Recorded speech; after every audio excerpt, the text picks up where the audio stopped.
Hi, today I'm going to talk to you about the difference between an active and a passive essential oil or aromatherapy diffuser. So, what is an active diffuser? An active diffuser, as its name implies, actively breaks up the essential oils into fine particles that can be suspended in the air.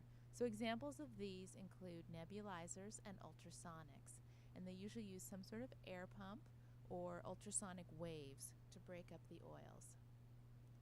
The passive diffusers, like its name implies, don't do much of anything. They rely on the fact that essential oils are very volatile, which means that they evaporate quite easily. So examples of these include aromatherapy jewelry, terracotta, personal inhalers, and then some of them use a fan to blow across the evaporating oil to help move it into the room. Most of these use either clay or some sort of absorbent cotton pad to hold the oil and then let it evaporate off that absorbent medium. And then others use heat, such as an oil or candle warmer, the aroma stone, a USB diffuser, or a plug-in type car diffuser, and the heat helps to hasten the evaporation of the oil, which helps to make it just a little bit stronger in scent as well. So what's the advantage of an active diffuser? Let's look at the ultrasonics first. Big advantage is they're quiet. They don't use any heat. The oils are diluted, so they're not as strong, which, depending on your point of view, may or may not be an advantage. They are therapeutic, and they will add some humidity to the air, which again may or may not be an advantage for you. They can handle some of the thicker oils, which are the base note oils, and they come in a wide range of prices, so there's a very good chance that there'll be something in your budget if you choose to go with an ultrasonic. The nebulizers are considered to be the most therapeutic type, and the reason for that is because they use undiluted essential oils in them. They also don't apply any heat. They're fragrant, they're efficient, and even after you turn it off, the fine particles are going to remain suspended in the air for a few hours. So what are the disadvantages? So ultrasonics, as we said, the oils are diluted. Usually about 5 drops per 1/2 cup of water is what a lot of them take. So that may or may not be a disadvantage for you.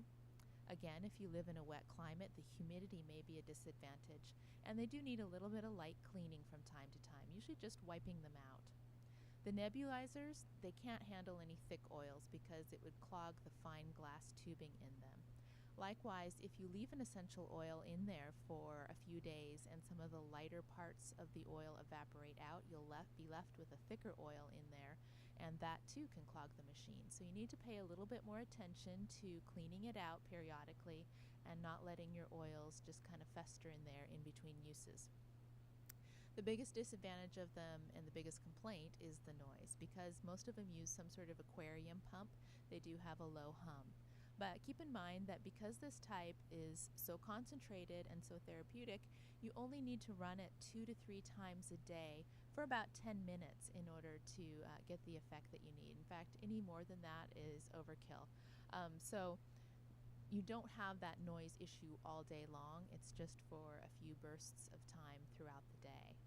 And the other big disadvantage is, of course, the cost. These are the most expensive types of diffusers overall. What are the advantages of passive diffusers? Well, the huge advantage is that they're inexpensive. If you don't have much budget, this is where you're going to find the least expensive diffusers. They can handle the thicker oils, again, because most of the time it's just something absorbent like clay or cotton that's going to hold the oils. And also some of them are portable, so you can take them with you. What are the disadvantages of passive diffusers? Well, the biggest one is uneven evaporation, and that happens with both the type with heat and no heat. But let's talk about what this means. So if you think about when you're baking a cookie and you've got all your ingredients, you've got your sugar and your flour and your eggs, your butter, your brown sugar, etc. What happens if you change the quantity of any of those ingredients? You're going to end up with a different cookie. So some changes may cause your cookie to become chewier, some may cause them to be crispier, and some changes may be so drastic you don't have a cookie anymore at all. It turns into something else. So the same thing with essential oils. They're made up of chemical molecules, and some of these are going to evaporate quicker than others. So if you are evaporating this oil and some molecules evaporate out right away, you're left with a different composition of the essential oil after that. And so it's like a different cookie. So if you are wanting to use this essential oil for a certain effect, maybe for headaches or, insomnia, you may not get the same effect that you were hoping for because the evaporation has caused it to become a different cookie.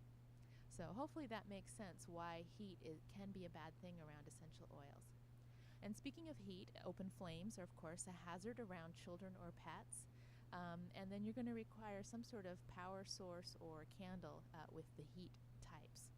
The no heat types, they have a pretty faint scent, so their best application is in a small room. And then the types that use cotton pads are going to need replacement pads from time to time. So bear that in mind as kind of an ongoing cost. So hopefully that helped to clear up the differences between the different types of diffusers. If you want to look at reviews of specific models, I have them on my website at diffuseressentials.com. Thanks for watching.